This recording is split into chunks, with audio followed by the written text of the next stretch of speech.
Trump সেই বৈঠকের পর অনিশ্চিত হয়ে পড়েছে তাইওয়ানে মার্কিন অস্ত্র বিক্রির সম্ভাবনা। দ্বীপটিকে স্বাধীন হতে সহায়তা করলে যুক্তরাষ্ট্রের সাথে সংঘাতে জড়ানোর হুমকি দিয়েছেন শি জিনপিং। যদিও মার্কিন প্রেসিডেন্টের দাবি, তাইওয়ানের অস্ত্র বিক্রির অনুমোদনের সিদ্ধান্ত এখনও বিবেচনাধীন। এদিকে এক বিবৃতিতে যুক্তরাষ্ট্রের প্রতিশ্রুতির কথা মনে করিয়ে দিয়েছে তাইওয়ানের পররাষ্ট্র মন্ত্রণালয়।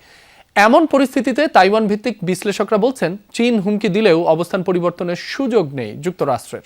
লোডশেডিং কিংবা ঘরের বাইরের তীব্র গরমে ওয়ালটন রিচার্জেবল ফ্যান থাকলে থাকবে শুধু বাতাস আর বাতাস।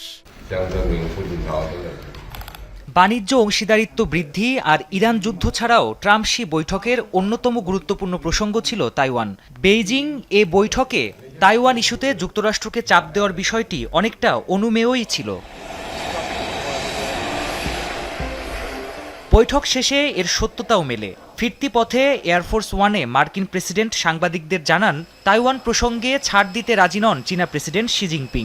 ট্রাম্পের সামনেই শি হুঁশিয়ারি দেন, তাইওয়ানের স্বাধীনতার বিষয়ে যুক্তরাষ্ট্রের হস্তক্ষেপ মেনে নেবে না বেইজিং। পরিস্থিতি নিয়ন্ত্রণের বাইরে গেলে যুক্তরাষ্ট্র চীনের মধ্যেও হতে পারে সংঘাত। তাইওয়ানের বিষয়ে শির অবস্থান খুবই শক্ত। তিনি দ্বীপটির স্বাধীনতার বিষয়ে কোনো লড়াই দেখতে চান না, কারণ সেটি তীব্র সংঘর্ষের কারণ হতে পারে। আমি তার কথা শুনেছি, কোনো মন্তব্য করিনি।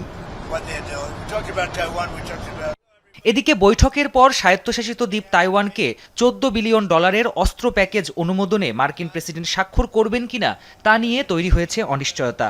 সাংবাদিকদের ট্রাম্প জানান, বিষয়টি এখনও বিবেচনাধীন।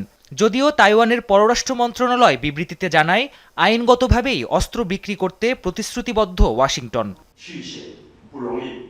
অবশ্য তাইওয়ান ইস্যুতে চীন হুঁশিয়ারি দিলেও যুক্তরাষ্ট্র অবস্থান নরম করেনি বলে মত তাইওয়ান ভিত্তিক বিশ্লেষকদের। তারা বলছেন, আলোচনায় সুবিধা আদায় করতেই এই কৌশল নিয়েছে বেইজিং।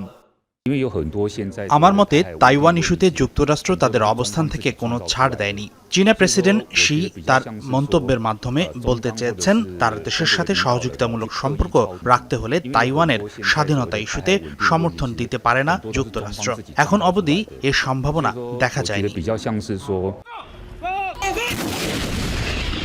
2025 সালের জানুয়ারিতে তাইওয়ানকে প্রায় $14 বিলিয়ন অস্ত্র বিক্রি করতে সম্মত হয় যুক্তরাষ্ট্র। তবে গেল কয়েক মাস ধরে মার্কিন প্রেসিডেন্টের স্বাক্ষরের অপেক্ষায় আটকে আছে এর শেষ ধাপের অনুমোদন। অবশ্য দ্রুতই সিদ্ধান্ত জানানোর প্রতিশ্রুতি দিয়েছেন Donald Trump. Pranpratim Kundu, Jamuna news.